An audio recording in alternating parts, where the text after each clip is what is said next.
Well, joining us now is Daniel Berger from Magen David Adom, which is the UK branch of Israel's National Blood and Medical Emergency Service. Daniel, this must be an incredibly unprecedented time for you at the moment. Good morning. Yes, absolutely. Something I've never seen, so many of my peers have never seen in our lifetime. Waking up to the devastating news Saturday morning on the 50th anniversary of the Yom Kippur War, we were just in utter disbelief. And within an hour or two of seeing the news, seeing one of our own murdered on an ambulance shift in a Red Cross ambulance shot at is just, it defies belief. And we're still coming to terms with it. We're still in a state of shock. It's just the most horrific atrocity. And can you tell us a little bit more about the company that you work with and the work that you do? Yes, absolutely. So I represent the UK arm of the Israeli Red Cross. Magen David Adom literally translates from the Hebrew of Red Star or Red Shield of David and is Israel's National Red Cross Society. And have you been deployed out there at the moment, or are you collecting or asking for blood donations in the UK to send over there? So this is something loads of people, and I'm genuinely bowled over by the support and love from the community, national communities, asking whether they can give blood. Our job in the UK, really, all we can do is sit here helplessly and raise funds. In Israel, I'm saying to people, if you're in Israel, if you're a British citizen there, if you're a local Israeli, go give blood. And we're seeing queues of people giving blood, 4, 5, 6 hours to line up and give blood. It is absolutely remarkable. And you talked about how your organisation, which does an amazing amount of work, is the equivalent of the British Red Cross, and yet it would be fair to say from reports that your crews, whilst doing this, whilst trying to receive blood to save people's lives, have come under attack from Hamas terrorists. Yes, absolutely murdered. I mean, even not more than attacks. It's something we never thought we'd have to see, and it's utterly shocking. Can I ask you on a personal level? We had an incredible young lady on the show yesterday, Georgia Barnett, who was talking about she'd been in Tel Aviv, she was going to go to the music festival, she came back, she wasn't there. And from a human point of view, I just want to talk to you. You work and you do an amazing job for the Israeli Red Cross. I've been talking quite a lot about this morning because I think this is... I have several Jewish friends, and I was sent an article last night, and I think this is ISIS-like. I think this is a seminal moment. And I'd like your reaction to this, I'm just being honest. Despite what we've heard, despite the atrocities of these killings, there were people outside the Sydney Opera House, on the streets of London and Berlin, shouting stuff that I don't even want to say, basically death to the Jewish community. What does that do to you personally as a Jewish man, and what does it do to Jews around the world? Does it inspire them? Does it bring them closer together?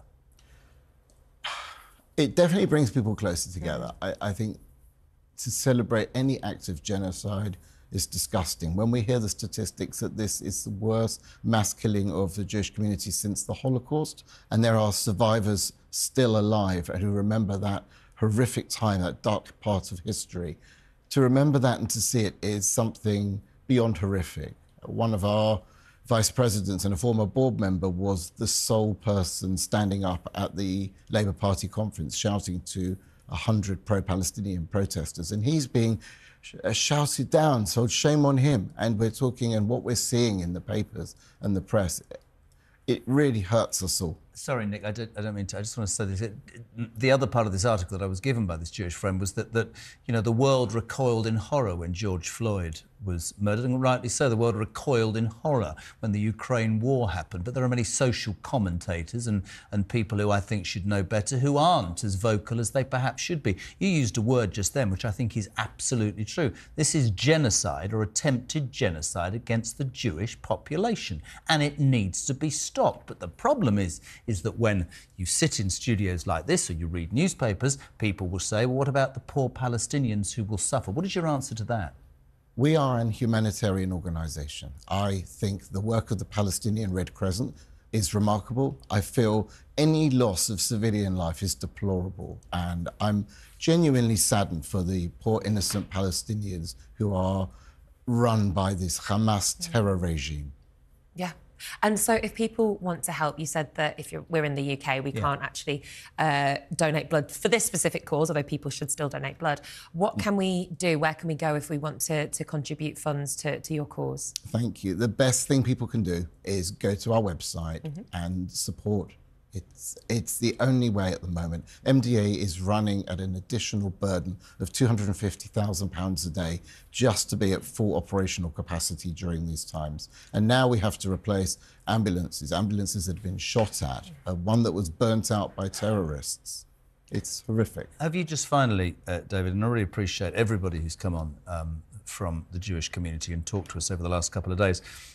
Have you been inspired by the world's reaction? Does the world need to do more? I think a bit of both. I think I'm shocked by some of the silence, but absolutely inspired to see public buildings, to see 10 Downing Street, to see buildings around the world lit up with the Israeli flag is inspirational. I've met some remarkable people, and I'm inspired by the love of Israel. We have an amazing Christian Friends support. We have amazing people, and it's supporting Israel by everyone. And remember, Magen David Adom is served by everyone. It's not a Jewish ambulance service. We have Muslim, Christian drivers too who are being shot at. Yeah, and that's so important to say that you're not, treating people according to religion, but according to their need. Thank you so much for coming. Daniel, thank you. Daniel Berger, I have to say that this story is not going to go anywhere, and so it shouldn't. But I repeat what I said earlier, and this is my opinion, and we will all have opinions on this show. This is ISIS-like. This is terrorism. This is terrorism, an attack on the democracy and the right to exist of a Jewish population, and the world should recoil in horror about Hamas. And something we didn't ask David about, but we talked about earlier, still the BBC, my friends, refuses to call Hamas a terrorist organisation.